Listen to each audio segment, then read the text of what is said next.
नमस्कार साथियों, आप सभी का स्वागत है आपके अपने यूट्यूब चैनल डियर सर 2 में। मैं उम्मीद करता हूं आप अच्छे होंगे, स्वस्थ होंगे। आज हम बात करेंगे बीपीएससी के दूसरा प्रैक्टिस सेट है। चलिए स्टार्ट करते हैं। आज का पहला क्वेश्चन, निम्नलिखित में से कौन राज्य की विधान परिषद में कुछ सदस्यों को नामित करने की शक्ति रखता है? तो आपका राइट आंसर होगा संबंधित राज्य के राज्यपाल। चलिए नेक्स्ट क्वेश्चन है, भारतीय संविधान के निम्नलिखित में से किस अनुच्छेद में यह वर्णित है कि संसद के पास 5 संघ सूची में शामिल किसी भी मामले के संबंध में कानून बनाने की विशेष शक्तियां हैं? तो आपका इसमें होगा आर्टिकल 246।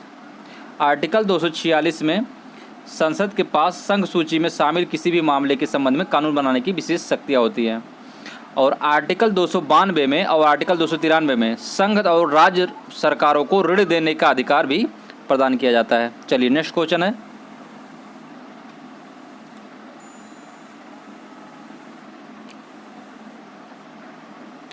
प्रकाश की तरंगदैर्घ्य को मापने की इकाई क्या है? तो आपका इसमें राइट आंसर होगा एंगस्ट्रॉम। चलिए नेक्स्ट वो क्वेश्चन,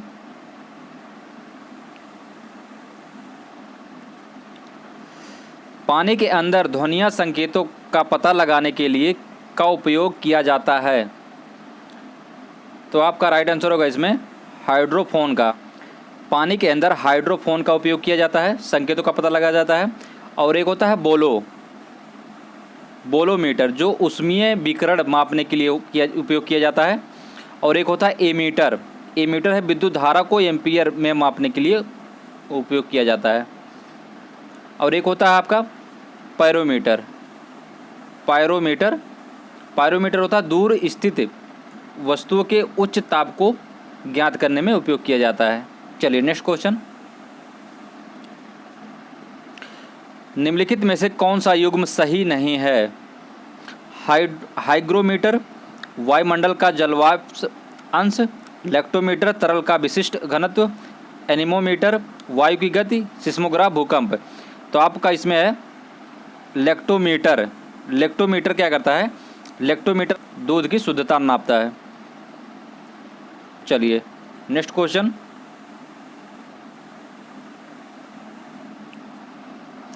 निम्नलिखित में से विस्थापन के बारे में कौन सी बात गलत है?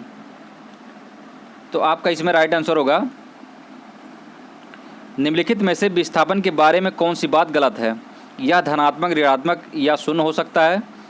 विस्थापन कभी भी दूरी से अधिक नहीं होता। इसकी इकाई मीटर होती है।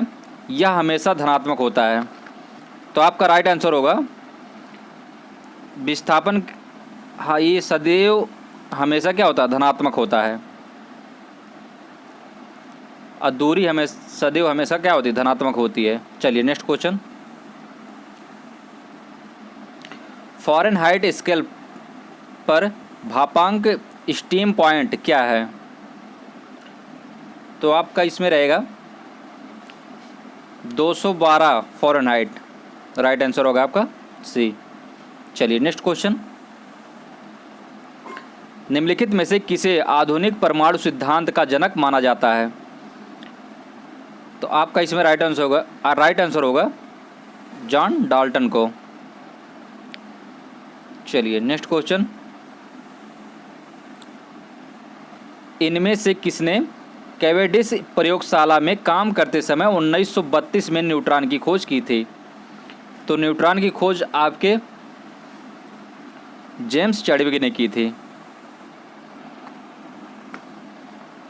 1932 में। चलिए नेक्स्ट क्वेश्चन,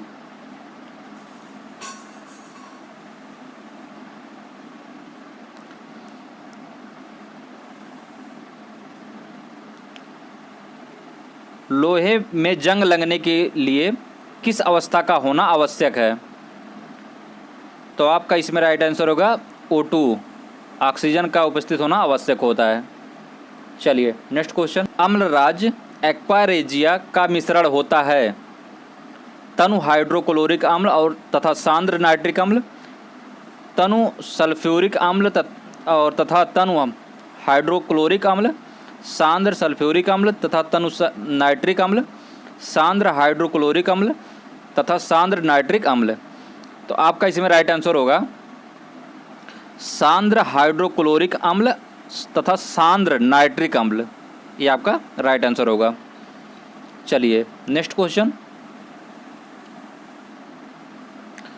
जल की अस्थायी कठोरता दूर करने के लिए का प्रयोग किया जाता है? तो आपका ये राइट आंसर होगा वॉशिंग सोडा का। चलिए नेक्स्ट क्वेश्चन, डैश को बेटी कल्चर के रूप में जाना जाता है? तो बेटी कल्चर के रूप में आपका अंगूर की खेती की जाती है। सब्जी की खेती ओलेरी कल्चर, फलों की खेती आपका होता है पोमोलॉजी।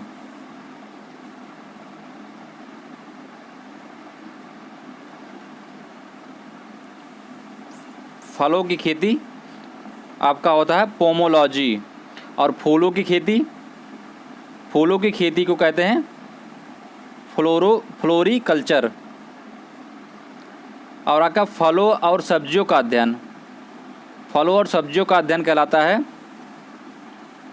हार्टिकल्चर। और मधुमक्खी कीट पालन, रेशम और कीट पालन क्या कहते हैं? सेरीकल्चर।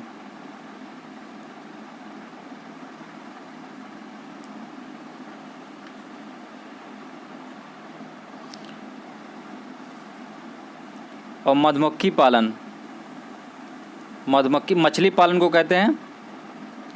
पालन को कहते हैं पीसी कल्चर।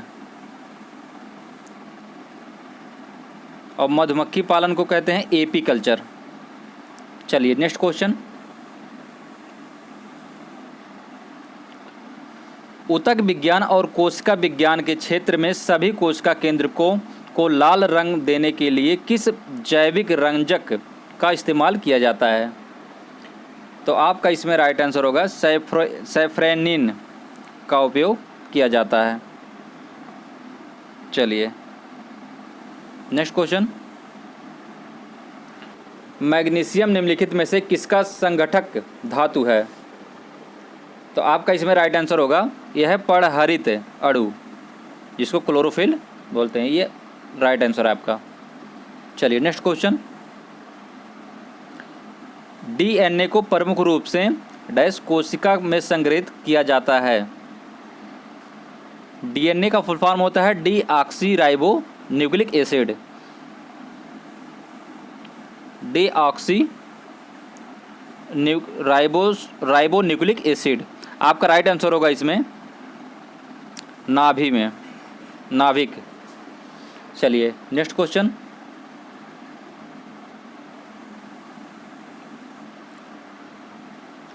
एक गुणसूत्र में निम्नलिखित में से क्या उपस्थित होते हैं?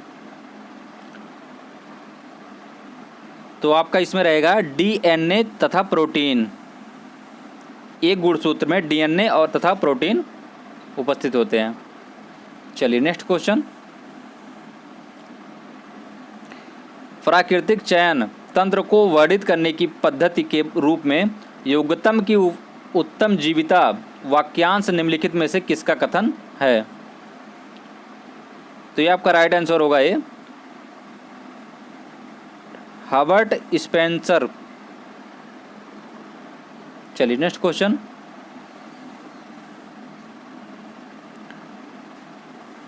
स्पंज किस प्रजाति के अंतर्गत आते हैं?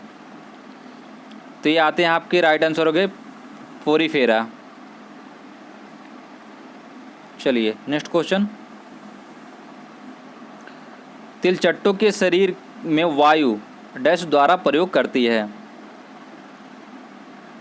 तो ये आपका रहेगा राइट आंसर श्वसन रंध्रों। चलिए नेक्स्ट क्वेश्चन,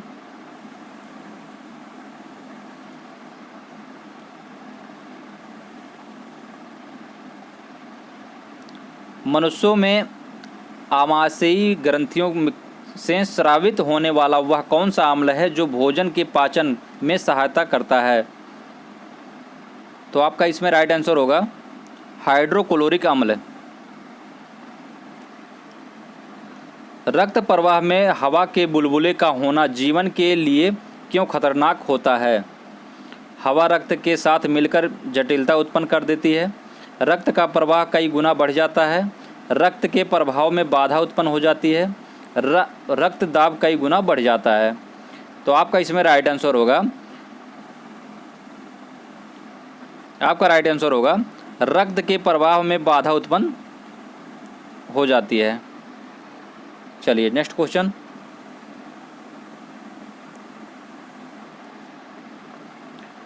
ओणम एक पारंपरिक हिंदू त्यौहार है जो डैश मनाया जाता है, किस राज्य में मनाया जाता है? ओणल। तो आपका राइट आंसर होगा केरल में मनाया जाता है। चलिए नेक्स्ट क्वेश्चन। बाला सरस्वती किस शास्त्रीय नृत्य की प्रमुख प्रतिपादक थी? तो ये आपका राइट आंसर होगा इसमें भरतनाट्यम की। चलिए नेक्स्ट क्वेश्चन है आपका,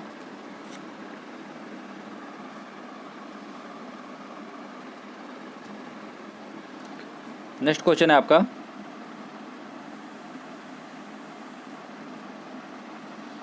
हरिप्रसाद चौरसिया का संबंध निम्नलिखित में से किस वाद्य यंत्र से है? तो आपका राइट आंसर होगा ये बांसुरी से।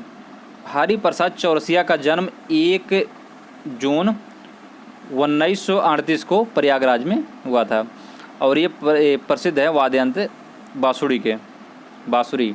और इनको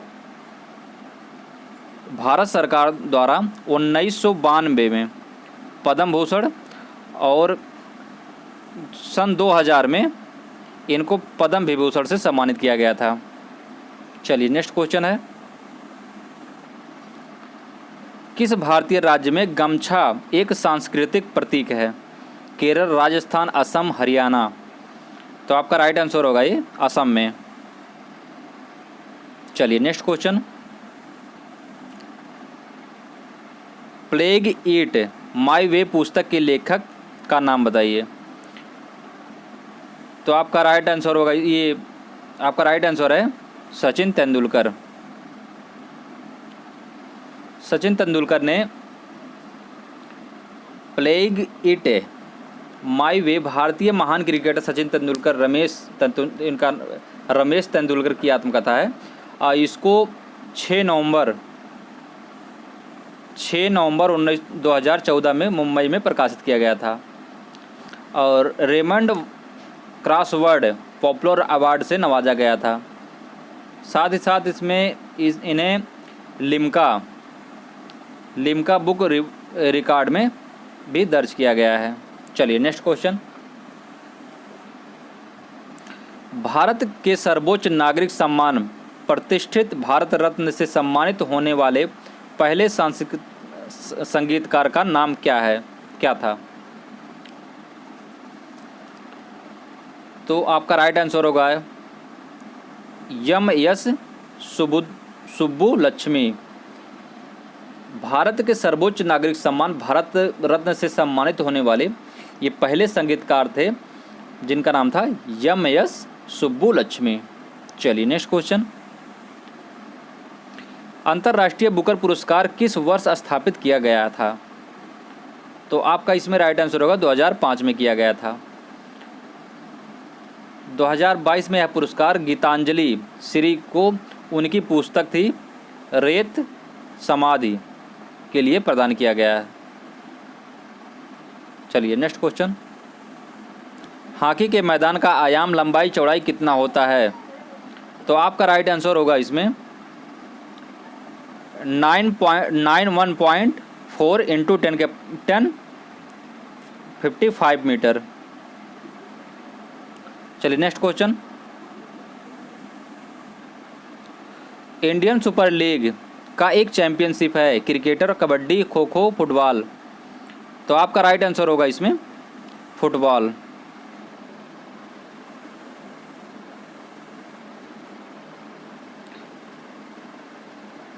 हम्पी को निम्नलिखित में से किस वर्ष में यूनेस्को द्वारा विश्व धरोहर स्थल घोषित किया गया था? तो ये आपका किया गया था 1986 में।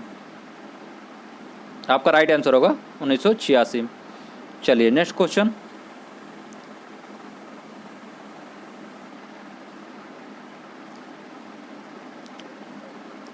उड़ीसा बिहार से पृथक हुआ था। उड़ीसा बिहार से 1936 में। आपका राइट आंसर होगा 1936 में अलग हुआ था। चलिए नेक्स्ट को।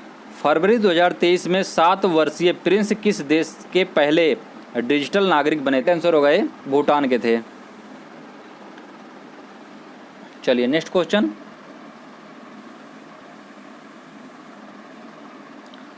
केसरिया सुप्रसिद्ध है पालसेन तक्षकला के लिए, बौद्ध स्तूप के लिए, विष्णु मंदिर के लिए, सूफी दरगाह के लिए। बौद्ध स्तूप के लिए। चलिए next question. Jharkhand castle over grave के लेखक हैं? तो आपका राइट आंसर होगा ये थे विक्टर दास। विक्टर दास जो है एक कैसल ओवर ग्रेव्स के लेखक थे। चलिए नेक्स्ट क्वेश्चन। पटना उच्च न्यायालय की स्थापना कब हुई? ये आपका राइट आंसर होगा ये 1916 में हुआ था। की स्थापना 9 फरवरी 1916 में हुई थी, और जिसमें न्यायाधीशों की कुल अगर पद की बात करें 45 पद स्वीकृत हैं। और इस प्रकार अगर देखा जाए पटना विश्वविद्यालय की स्थापना 1917 में की गई थी, और वर्तमान में पटना उच्च न्यायालय में न्यायाधीशों की संख्या 24 है, और जबकि स्वीकृत पदों की संख्या कितनी है? 53। चलिए नेक्स्ट क्वेश्चन।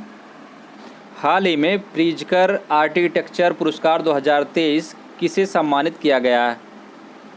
तो आपका इसमें राइट आंसर होगा ये थे डेविड चिपरफील्ड को सम्मानित किया गया था। चलिए नेक्स्ट क्वेश्चन।